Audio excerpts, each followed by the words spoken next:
how to get Google on Skyglass TV. Hey guys, today I am going to show you how you can get Google on Skyglass TV. So let's dive in.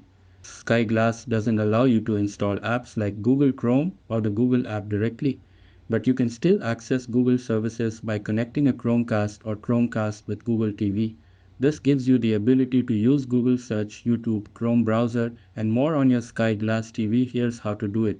Step 1. Plug in the Chromecast. Connect the Chromecast device to one of the HDMI ports on the back of your Skyglass TV. Also, plug the USB cable into a power source. Step 2. Switch to the Chromecast input. Press the home button on your Skyglass remote.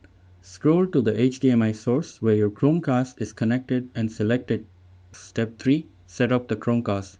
On your phone, download the Google Home app if you haven't already. Open it and follow the on-screen instructions to set up your Chromecast. Make sure both your phone and Chromecast are on the same Wi-Fi network. Step 4. Start casting from your phone. Once setup is complete, open a Google app like Chrome, YouTube, or Google Photos on your phone. Tap the cast icon and choose your Chromecast device to display the content on your Skyglass TV. Step 5. Use Google on your TV. You can now browse Google, search the web, play videos, or access Google services using your phone as the controller and your Skyglass TV as the screen. That's it, and thanks. I'll catch you all in the next video.